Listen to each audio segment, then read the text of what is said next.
Bonsoir,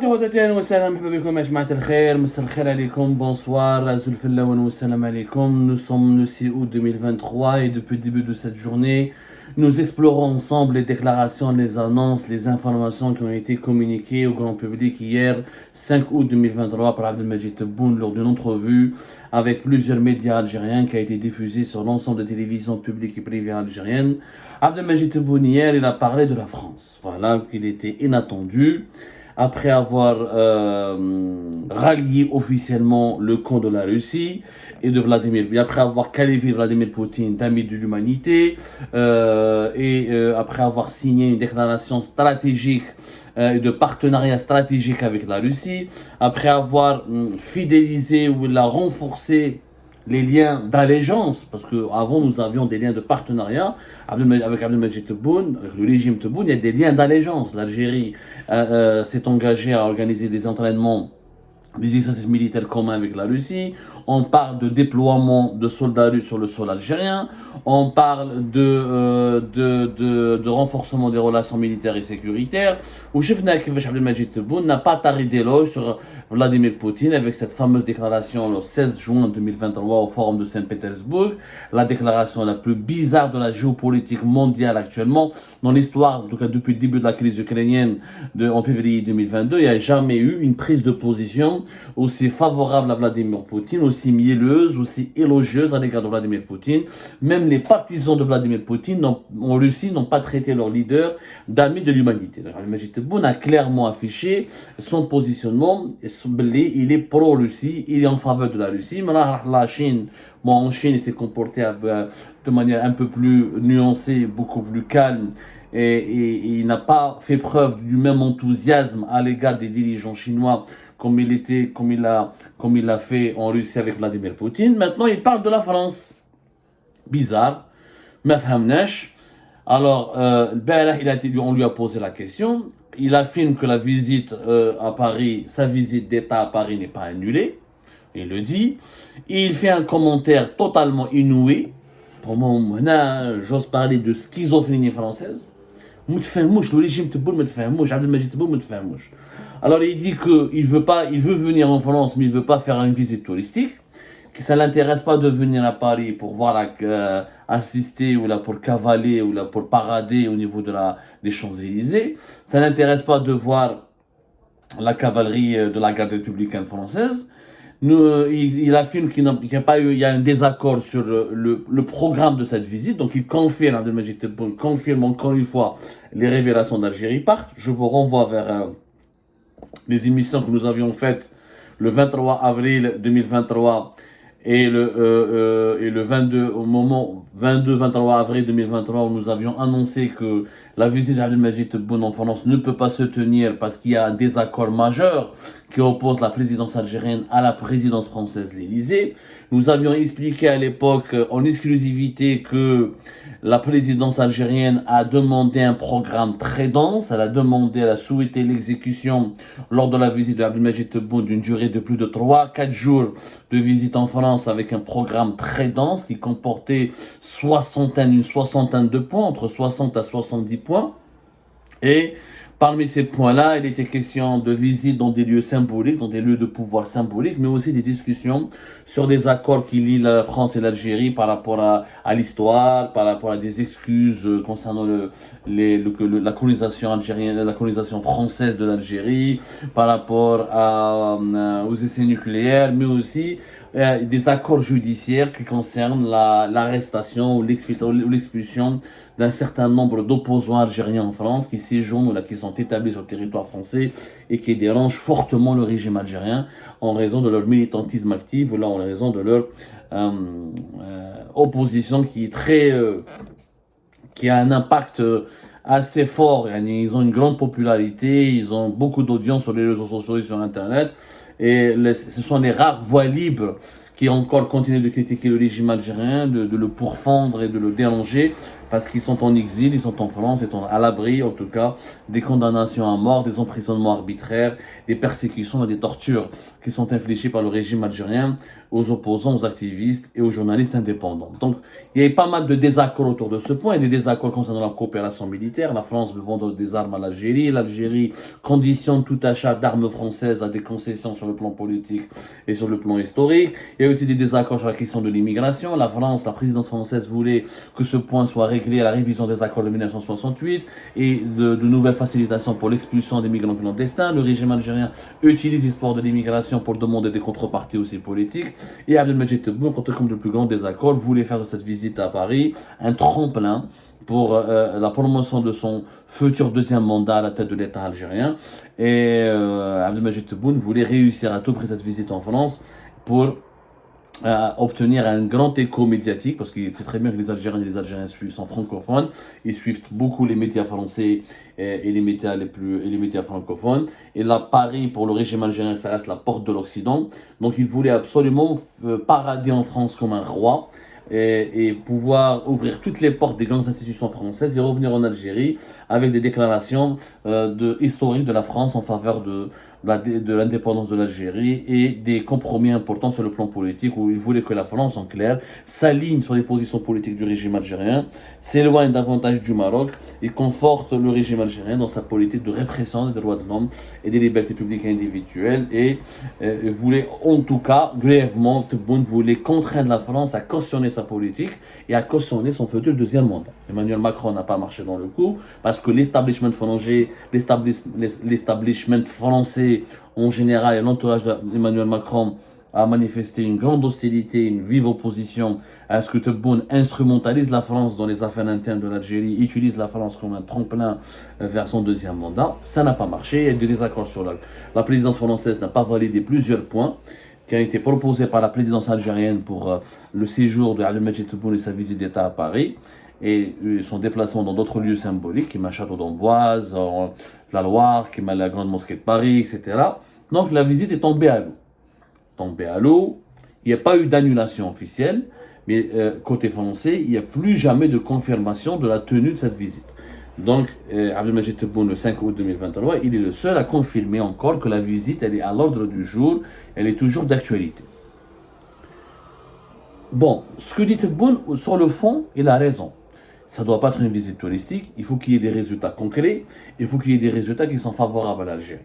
Bon, lui, il estime qu'il y a eu des résultats concrets pour sa visite en Russie et en Chine, on en reparlera tout à l'heure, parce que pour le moment, nous n'avons rien vu de concret. À l'exception de faire des éloges et de servir de bouc émissaire et de faire valoir à Vladimir Poutine, Abdelmadjid Tebboune n'a rien ramené de la Russie. Absolument rien. Et le voyage en Chine, quelques annonces superficielles d'investissement, mais aucun projet réel concrètement n'a été annoncé ou n'a été mis en place, ou là aucune date, aucun plan d'action n'a été dévoilé pour le moment. Alors je m'en faire.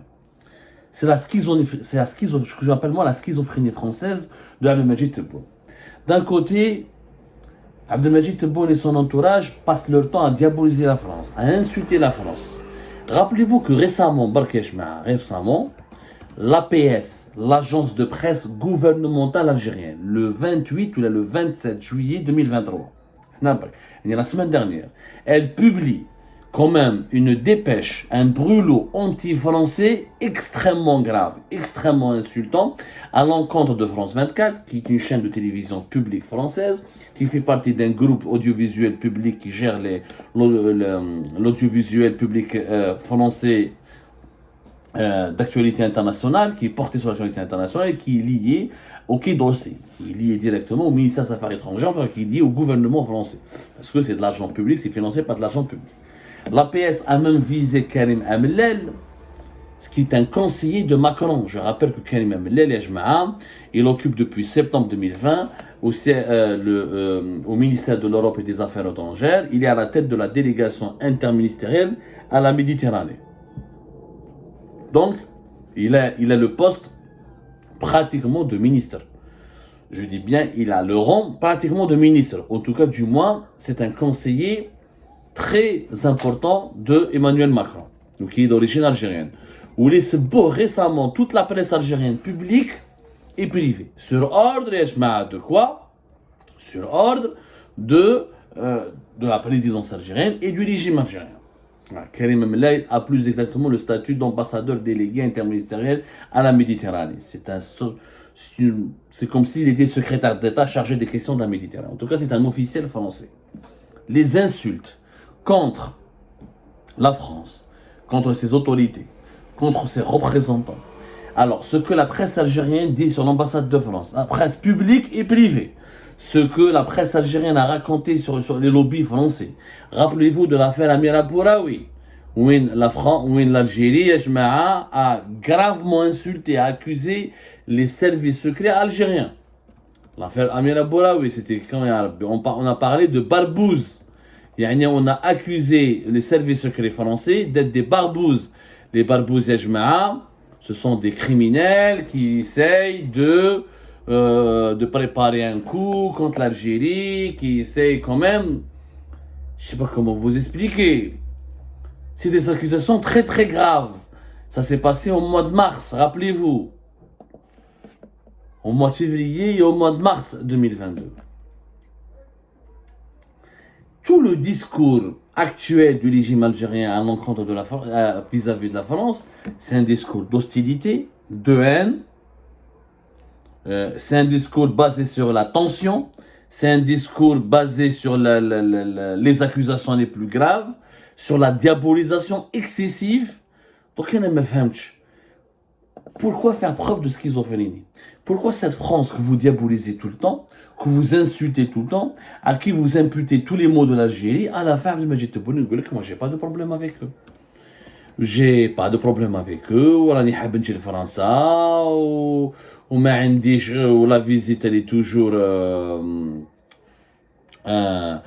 est toujours d'actualité ou je ne sais pas quoi ou on n'a pas de problème particulier et que je veux juste pas faire du tourisme, voilà. Les barbouzes la dépêche de l'APS, c'était le 9 février 2023, effectivement, parce que l'affaire Amira Bouraoui, c'était lors de la première semaine du mois de février 2023. Les barbouzes français cherchent la rupture définitive avec l'Algérie, en ciblant directement les services secrets français, qui sont quand même un appareil de sécurité étatique, qui sont liés à l'État français. C'est ce qui est de plus sensible au sein d'un État, les services secrets. Et ils ont été accusés de vouloir préparer comme un scénario comme celui de la baie des cochons, à savoir un renversement militaire et c'est du régime algérien en employant ou en instrumentalisant politiquement et en armant militairement les opposants algériens. Des accusations d'une extrême gravité. Depuis l'arrivée d'Abdelmadjid Tebboune à la tête de l'État algérien, les relations algéro-françaises ont été caractérisées par des tensions permanentes, par des malentendus de plus en plus dangereux, par des crises cycliques, par des déclarations très hostiles, des propos très haineux. Je rappelle que l'Algérie a rappelé à 3 reprises son ambassadeur à Paris, une première fois en 2020, une première fois en 2021, une première fois en 2022, une troisième fois en 2022. Il n'y a eu que des crises avec Paris depuis l'arrivée au pouvoir d'Abdelmadjid Tebboune. C'est que les relations franco-algériennes ne se sont jamais aussi mal portées que durant l'époque de Abdelmadjid Tebboune. Ce qui a été dit, ce qui a été utilisé, ce qui a été le comportement du régime algérien et de ses médias, parce que les médias en Algérie ne sont pas libres. Et lorsqu'il s'agit de la France, comme du Maroc, ou d'Israël, ou des Émirats, les contenus les plus subversifs, les plus violents à l'encontre des États étrangers, à l'encontre des chefs d'État étrangers, quand ils sont publiés par la presse algérienne, qu'elle soit publique ou privée, il s'agit clairement d'une instruction qui leur a été imposée par les autorités publiques, ou la présidence de la République, ou le ministère de la Communication, ou le ministère de la Défense nationale, ou les services de sécurité. C'est-à-dire ce sont des contenus sponsorisés, écrits, élaborés, parrainés par le régime algérien. Ce qui a été écrit, ce qui a été dit contre la France lorsqu'il y a eu des émeutes urbaines lors de la mort de Naël à la fin du mois de juin 2023. Des influenceurs algériens, des médias algériens, des personnalités politiques algériennes, des médias même publics, même la diplomatie algérienne a mis de l'huile sur le feu. Elle a essayé d'instrumentaliser la bavure policière le drame provoqué par la bavure policière qui a mené vers la mort atroce du jeune Naël, qui est d'origine algérienne mais qui est français. Il y a eu un discours anti-français et des manœuvres et un processus de déstabilisation de la France inédit. Jamais à l'époque de Abdelaziz Bouteflika, ou là auparavant dans l'histoire des relations algéro-françaises, jamais l'État algérien, le régime algérien, n'a enclenché une campagne médiatique aussi violente, diplomatique aussi, une offensive diplomatique aussi déstabilisatrice à l'encontre de la France. En France, il y a des médias français qui attaquent l'Algérie, qui attaquent l'État algérien, qui attaquent le régime algérien, mais ce sont souvent des groupes médiatiques liés à des lobbies. Imma des lobbies de l'Algérie, nostalgique de l'Algérie française, imma ce sont des médias libres et indépendants qui critiquent l'Algérie à cause de la situation des droits de l'homme et de l'étouffement des libertés publiques et individuelles. Mais c'est très très rare où vous avez des médias, comme on dit, qui reçoivent, où il y a des contenus médiatiques très hostiles au régime algérien qui sont commandités directement par les autorités françaises. La situation des médias en France et leur liberté éditoriale et leur liberté de temps et leur indépendance, la liberté d'expression elle est garantie en France, la justice elle est indépendante. C'est très difficile que les autorités françaises parrainent elles-mêmes des opérations propagandistes. Ça peut exister, ça peut se faire, mais c'est très rare. Et c'est très compliqué. En tout cas, si la France fait de la propagande, c'est beaucoup plus fin, beaucoup plus intelligent que la propagande volontairement violente, volontairement affichée, assumée par les autorités algériennes. C'est-à-dire en Algérie, ils assument ouvertement les attaques lancées contre les partenaires et les États étrangers. Dans ce cas-là, comment peut-on prendre au sérieux les propos de Abdelmajid Tebboune? Il dit que j'ai pas de problème avec la France. Il y a deux hypothèses. Ou tu es schizophrène, ou Abdelmajid Tebboune est vraiment schizophrène. Il a un dédoublement de la personnalité, ce qui n'est pas de la schizophrénie, mais dans le langage courant, on parle de schizophrénie. C'est-à-dire, un jour il aime la France, le lendemain il se retourne contre elle, il la déteste et la diabolise. Donc il a un rapport schizophrénique avec la France, ce qui vraiment peut être le cas. Ou il cherche à se réconcilier avec Paris parce qu'il a bien vu qu'en Occident, tout le monde lui est hostile. Il y a le bloc occidental maintenant veut réviser ses relations avec l'Algérie, depuis la crise diplomatique et politique avec l'Espagne, le rapprochement avec Vladimir Poutine a énervé les Américains, a énervé les Occidentaux qui ont commencé donc à privilégier le Maroc, à avantager le Maroc au détriment de l'Algérie et qui commencent à boycotter et à bouder l'Algérie. Abdelmajid Tebboune, je rappelle, n'a visité aucun grand pays occidental. Le Portugal et l'Italie, ce sont des pays occidentaux qui ne sont pas considérés comme des puissances. L'Italie, c'est une puissance économique, mais ce n'est pas une puissance politique de l'Occident. Ni la Grande-Bretagne, ni l'Allemagne, ni la France, ni les États-Unis d'Amérique n'ont voulu parler avec Abdelmajid Tebboune, n'ont souhaité l'inviter, ni lui ont tendu la main pour dialoguer sur les questions de géopolitique ou sur les questions de coopération bilatérale avec l'Algérie.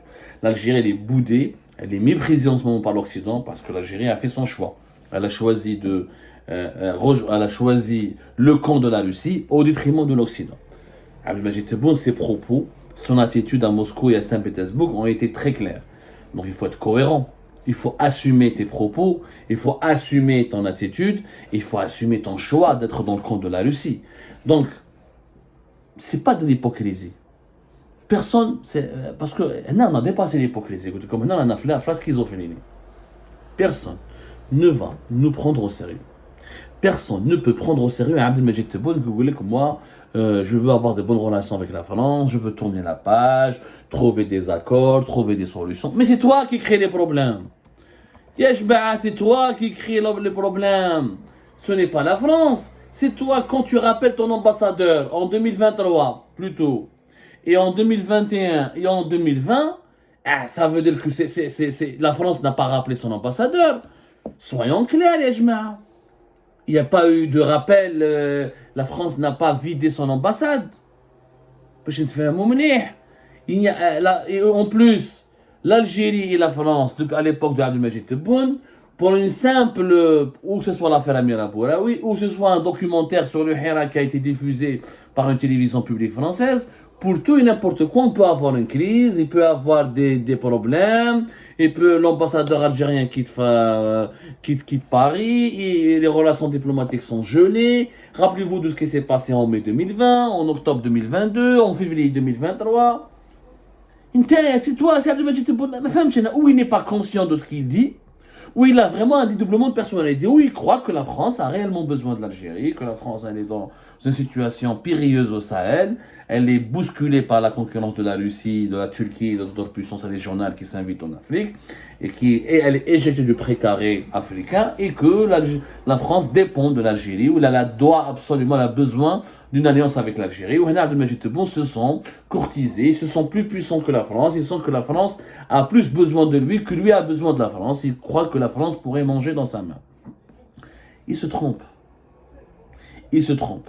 Parce que la politique d'Abdelmajid Tebboune, la politique d'instabilité et de nervosité permanente, et les caprices, cette politique capricieuse, où on essaie tout le temps de faire du chantage à la France, on essaie tout le temps de lui imposer des compromis, où là, des dictats ne font que favoriser les intérêts des lobbies pro-marocains en France.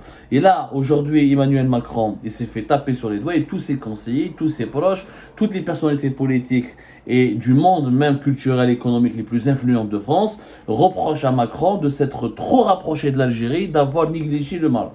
Et aujourd'hui, il y a des pressions énormes sur Emmanuel Macron pour qu'il revoie sa position favorable à l'Algérie, pour qu'il abandonne l'Algérie, pour qu'il revienne vers une amitié plus approfondie et plus utile avec le Maroc, et plus précieuse avec le Maroc. Nous n'avons absolument rien obtenu de la part de la France. La politique du chantage ne peut pas fonctionner, n'a pas fonctionné, ne peut pas fonctionner. Oui, l'Algérie elle est incontournable pour les intérêts français dans le Sahel. Mais la France, elle est bien consciente que l'Algérie, son pouvoir d'influence, il est très limité au Sahel. Et la France pourrait bien s'allier avec le Nigeria, avec les autres, avec la CEDEAO, pour protéger ses intérêts, ou là, pour renforcer sa présence, ou là, protéger sa présence. Elle ne dépend pas forcément de l'Algérie. Comme l'Algérie ne dépend pas forcément de la France pour imposer son leadership au Maghreb et en Afrique du Nord. Abdelmajid Tebboune a créé des situations de tension exceptionnelles et qui sont tout à fait anormales. Ce sont des tensions irrationnelles avec la France. Donc aujourd'hui, je ne comprends pas Abdelmajid Tebboune pourquoi il a fait une telle déclaration. Si on doit rester dans le principe de la cohérence, l'Algérie devrait rompre ses relations avec la France, geler ses relations, faire comme avec l'Espagne, suspendre tous les traités d'amitié, rappeler l'ambassadeur, parce que tu reproches tout à la France. Tu dis qu'il y a un officiel français proche de Macron qui torpille l'Algérie, qui complote avec le Maroc et Israël contre l'Algérie. Tu accuses les services secrets français de vouloir renverser militairement le régime algérien en armant les opposants, des accusations très graves. Tu dis que tes ressortissants sont victimes de bavures policières, de racisme et que la France elle n'aime pas l'Algérie, elle est contre l'Algérie. Tu dis que la France est à l'origine de tous les maux de la France et la France elle est à l'origine de tous les maux dont souffre l'Algérie et que la France est elle la terre de tous les comploteurs et les traîtres et les zélateurs et les partisans du mal, les diables, les diables qui veulent du mal à l'Algérie. Non, dans ce cas-là, je ne vois pas pourquoi continuer à entretenir des relations diplomatiques avec la France. Il vaut mieux rompre. Il vaut mieux rompre définitivement et tourner la page. Au قعد avec Vladimir Poutine. Au قعد avec la Russie. La Russie, il faut l'Algérie reste dans le camp de la Russie. Et tu assumes jusqu'au bout. Il faut assumer jusqu'au bout. Parce que Poutine est l'ami de l'humanité. Pourquoi tu veux traiter avec Macron? Macron, c'est l'ennemi de Poutine, ils sont en guerre. Tu ne peux pas être l'ami de Poutine et l'ami de Macron en même temps. Tu peux être neutre, car je ne suis ni l'ami de Poutine ni de Macron. J'ai de bonnes relations